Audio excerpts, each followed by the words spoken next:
Welcome back to another episode of Level Up Video Games, where we buy, sell, trade, and repair retro video game and consoles. Today, we're just going to be doing repairs. I'm not going to add anything into inventory. I'm going to get right to it because we did purchase something last night, and I want to show you guys.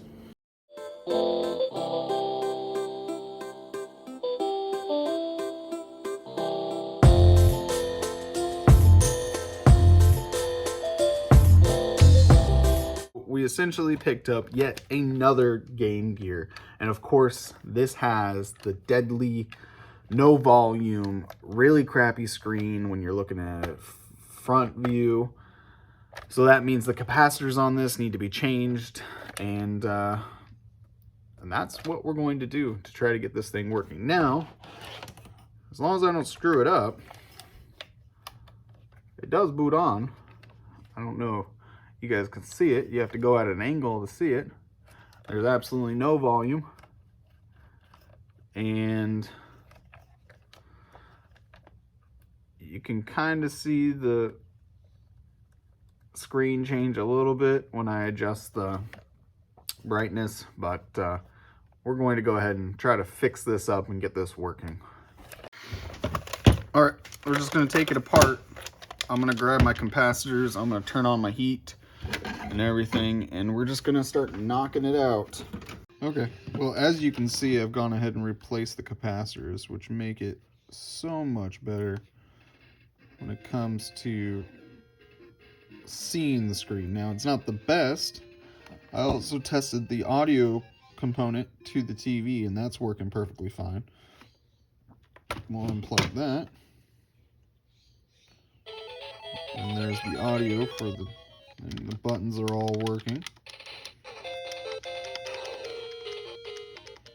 So we went ahead and put that Game Gear to the side because we are going to mod it. I want to get an LCD screen on that.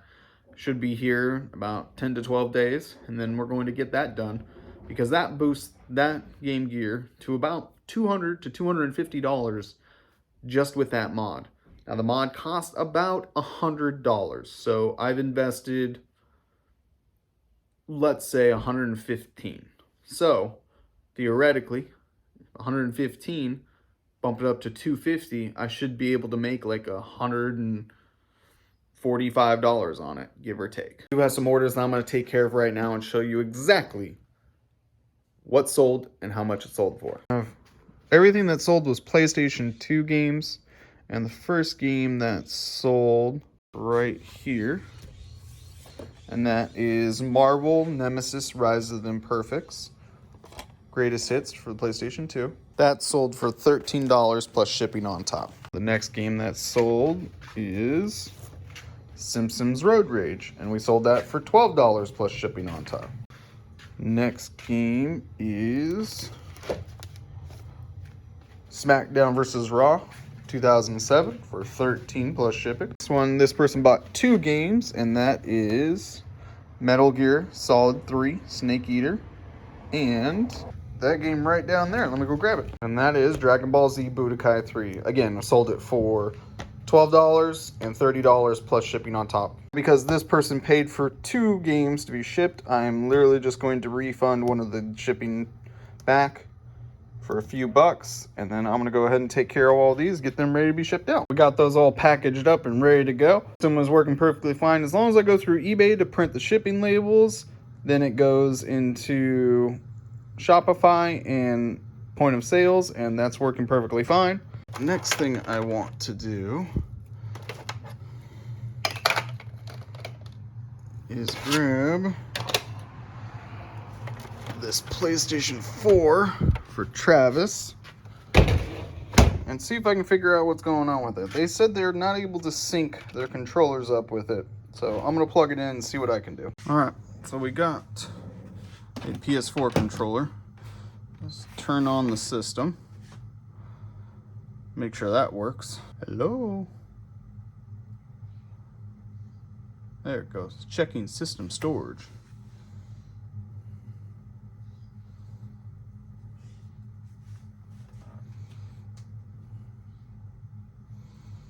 So I wonder if this was turned off. Just gonna wait for the system to do its thing. All right, connect the DualShock 4 wireless controller using the USB cable. Okay, we got the controller, we got a USB cable.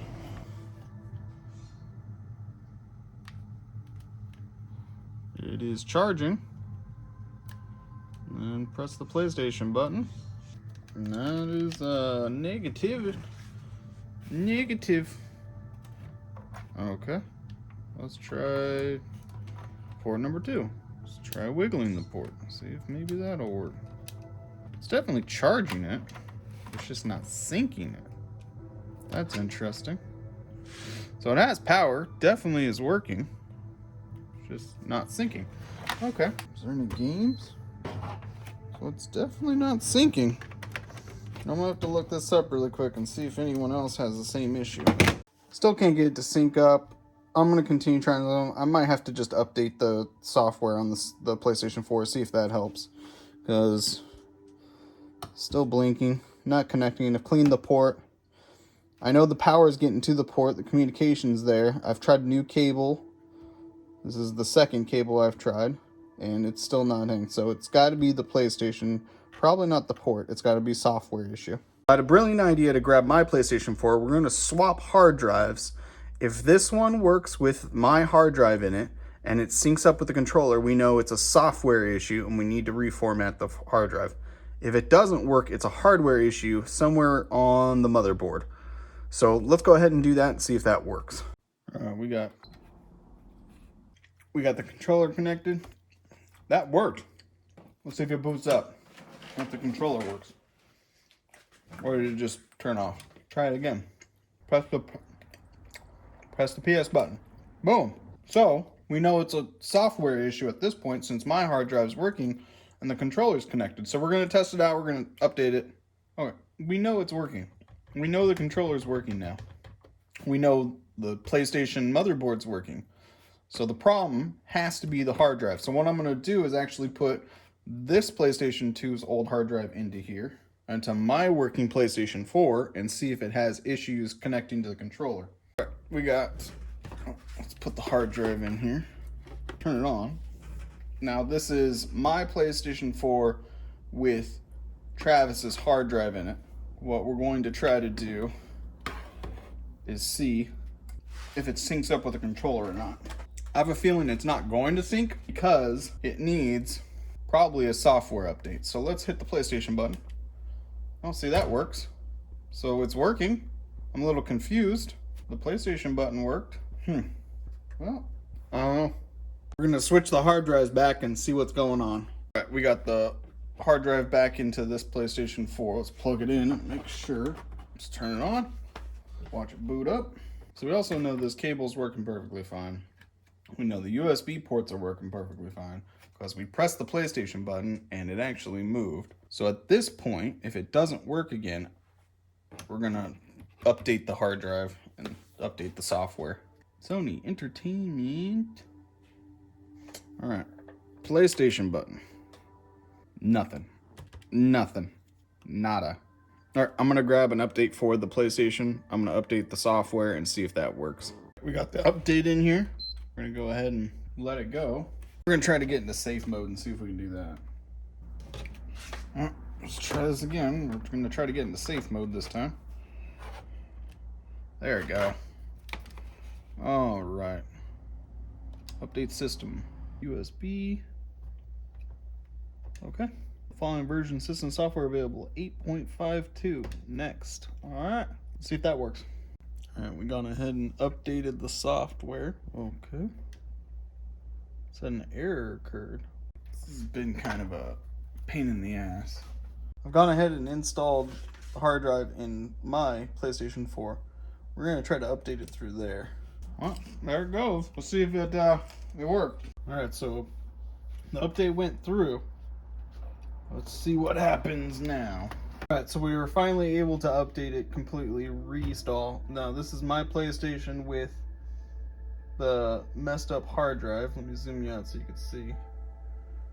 Again, my PlayStation 4 with the hard drive that had issues. I'm gonna reinstall it in the other one, see if we can get it to work. All right, we're gonna turn this off. Reinstall the hard drives. All right, we got Travis's PlayStation 4 hooked up with the hard drive in it that has been updated. See what it does. Now it should just boot me into a menu on screen. All right, we got Travis's hard drive in there. You serious? Why not? Why won't it? All right. Why won't it start now? Even though that hard drive is up to date with the proper update. Because I've already installed this on that hard drive. It should just boot up. That hard drive was working perfectly fine. So now, I don't know. So I've gone ahead and tested that PlayStation 4. Essentially, I saw water damage when I took it apart, which most likely is one of the chips on there that is fried or not working properly to load the hard drive. Because when I tested on my PS4, it works perfectly fine. So on that, I'm not going to try to fix it. I don't have any spare parts for the PlayStation 4 or anything. So at this point, the motherboard is pretty much dead. The hard drive, the power supply, the USB ports work, and some other pieces do work on it. So that's unfortunate. I was testing the PS4 waiting for like some updates to see if it works. I was trying out this Dreamcast, and I'm gonna go get mine. I'm gonna replace the power supply with my power supply as long as they're the same models and see if this thing works or not. If it does, that means the power supply is bad. If it doesn't, who knows? Testing this power supply, and it looks like it's working on my system. So when I tested my power supply from this system into that, it still did the same thing. So that means there's something going on with the motherboard or something else. All right, we went through that Dreamcast and we actually found out that the laser is working, the power supply is working, the switch is working, everything else is working, including the motherboard, except for the laser's main board. And essentially that's shorting out. Most likely the capacitors on there needs to be changed, but essentially it's shorting out the whole circuit that does not allow to have power, and that's the only thing that's wrong with it. So I have two options. I can change the capacitors. Unfortunately, I used all the capacitors, well, all my 100 microfarad capacitors on the Game Gear for the audio that's on there and the actual motherboard and everything. So I don't have any more, so I may have to order more or just a whole new set. Why not? Or I replace the board, but the board's like 40 bucks. So I might as well try the cheapest option first, and if I got to replace the board, I will. I did test out this controller though, and that works perfectly fine, which is awesome. So this controller is essentially working. I just don't know where to put it, so I'm gonna put it right there. I have to bring home back inside the PlayStation 4 and my Dreamcast, clean up. Essentially, that's going to be it.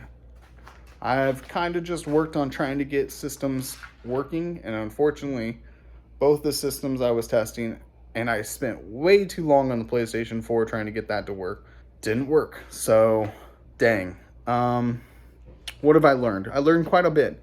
What a Dreamcast does when essentially the laser's main board either needs new capacitors or is damaged and not working properly. It'll just turn on really quick and then shut off. Even if a PlayStation 4's hard drive works properly, if the motherboard on the PlayStation 4 is not reading that hard drive properly, it won't work. And trying to test that took way too long to take it apart, put it back together, and all that jazz. I should have just kind of give up. But that's what the great thing is about learning and doing this constantly is I know what I could do fast, I know what I could do slow, and what's the easiest way to take and do and make money and flip. So I essentially am done. I'm exhausted. I've been working on it way too long all day. Thank you for watching, and don't forget to level up.